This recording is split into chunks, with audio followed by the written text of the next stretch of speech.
Hello, and thanks for tuning in. So, a few goals to achieve this week. Firstly, I'd like to finish what I started last week, which was mounting the engine in place. I need to make a bracket for the underneath transmission mount. And secondly, I'd like to install the starter motor so I can make sure that the gear on the starter motor and the ring gear engage correctly. Lastly, I'd like to install the intake manifold, which will also include the spark plug installation, so then I can test fit my modified intake airbox. So, big day. Let's get into it. So here is the bottom gearbox engine mount, also referred to as the Dogbone because of the shape, obviously. So this is the 4-cylinder bell housing I've just got on the bench just to demonstrate. There are 2 tabs here and here, which allow this to mount directly. So this is the underside of the engine. You can see the hole there for the Dogbone mount, which goes in like this. But as you can notice, this bell housing does not have those mount tabs because this was for a Mark III Golf originally. The Mark IIIs had engine mounts that were slightly different to this. So I'm going to make a bracket which attaches to this hole here on the engine and this hole here. It turns out that one of the mounting points on the engine I was going to use wasn't tapped, so I've had to find another location which was further away. Here's a cardboard template that I've made up, which I've transferred to steel, which will then form the new bracket to mount the Dogbone.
So here I'm bolting the main plate in position and also bolting in the bolt tabs, so then I can tack weld them in the correct location.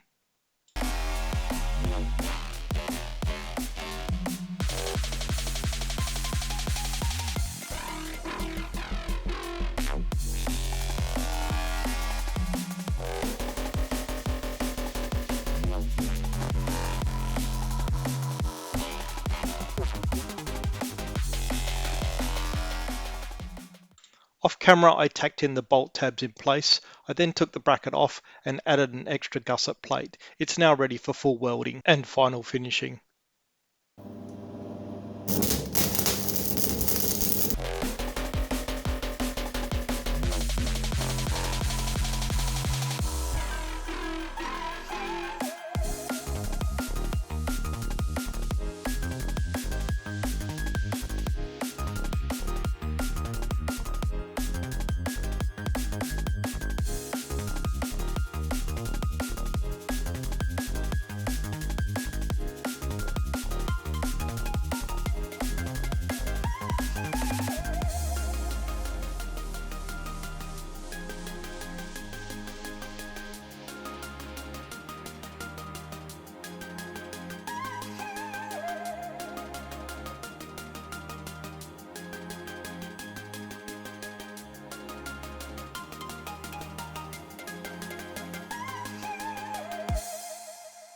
After linishing the bracket using a flat wheel on the grinder, I'm now using 100 grit paper on a DA sander just to give a final finish to the surface.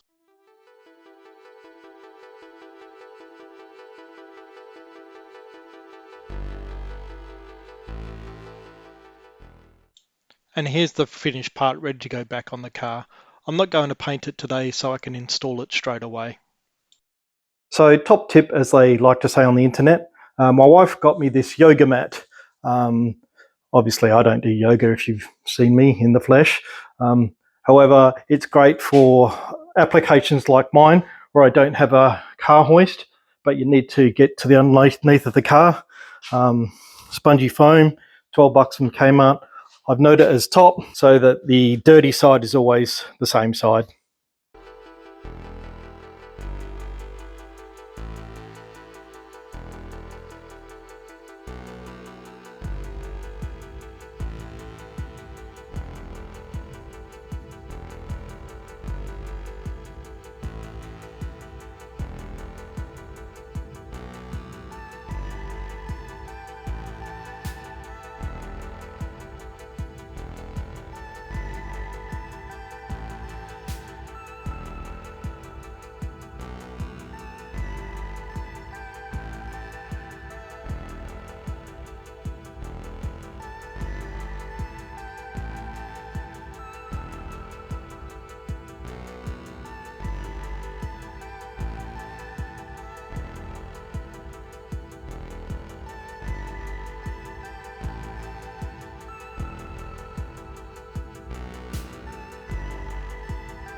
So the bracket's installed in correct location now.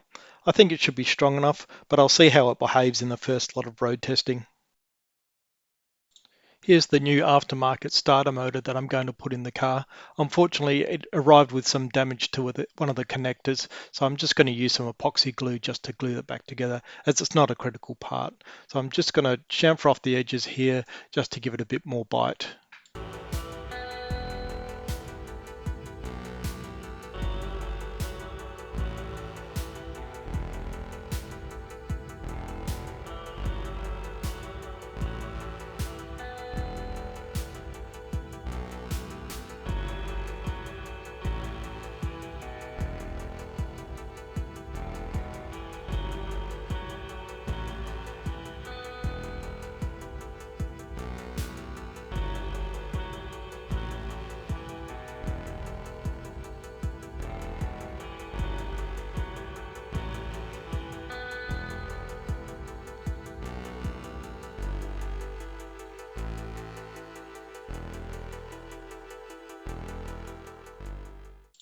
I did the repairs to the starter motor's connector yesterday in order to prepare for fitting the starter motor today. Unfortunately, I didn't realize that the bolts that I took from the Beetle had a different thread than what the engine has. So unfortunately, I'm going to have to get another long bolt, which will be an M12, probably 1.25 pitch, and an M10, which will probably be about 30 mils long. So unfortunately, I won't be able to do a test crank today. That'll have to wait till next week. Regardless, I'm going to install the spark plugs anyway. These are genuine VW items. I've already checked the gaps and added a bit of anti-seize thread grease.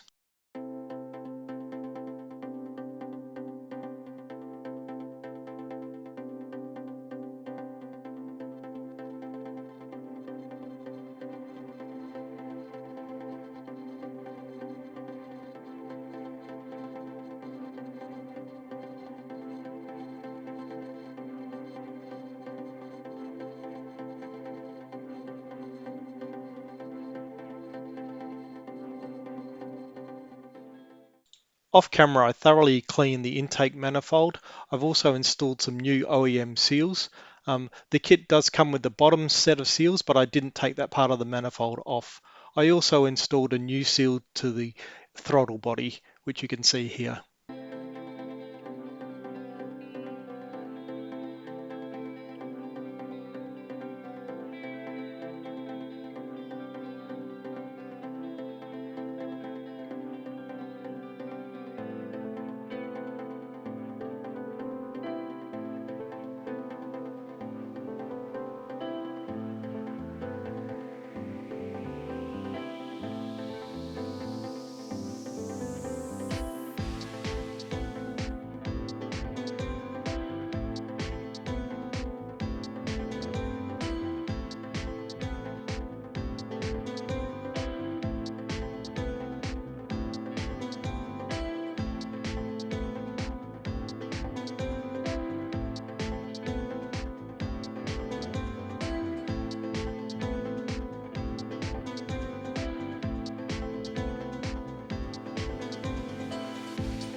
So I bought a good used mass airflow sensor, which is for this model year, and the hose that goes with it as well. So I'm just going to test fit those and see where we land.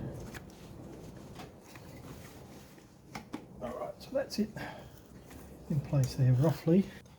And this is the base of the original 2 litre Beetle air filter box. So just going to install that. So just temporary for now, just to see where things fit. There's bits and pieces missing. That's supposed to go onto the brake. Sorry, that's supposed to go onto the battery stand.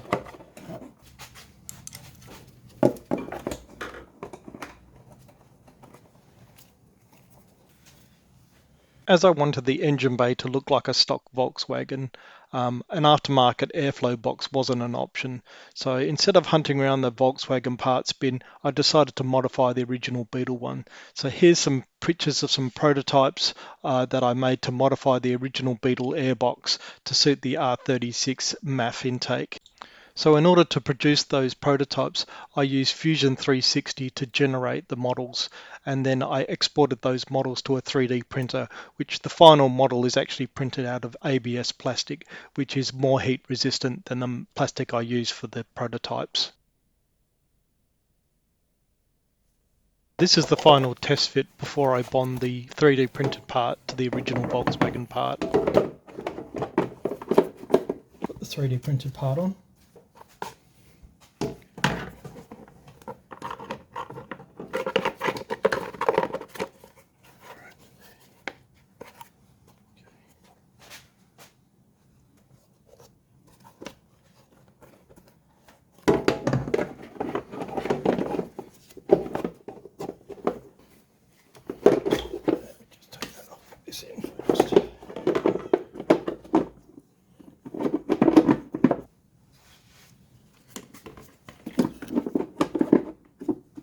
Alright, happy days. So, a little bit of maneuvering, but there you go, that's in. So the connection to the mass airflow sensor comes from the body loom of the donor Passat. So I haven't started on the wiring loom, so I can't plug this in. But this is the rest, but I know all that fits. So far I've achieved my goal of the engine looking like it's stock original to the Beetle, but obviously it's not. So I ticked off most of the goals I hope to achieve this week. However, I did have to go into extended play because the bracket I had to make for the Dogbone mount took me way longer than I expected. I thought it was going to take me maybe an hour tops, a couple of holes in a piece of angle line. Well, that whole contraption took me 8 hours. So I had to spend a little bit more time so I could get the intake on and test fit my airbox. But I'm really happy with the results. So yes, so thanks for watching. Please don't forget to subscribe, like and share.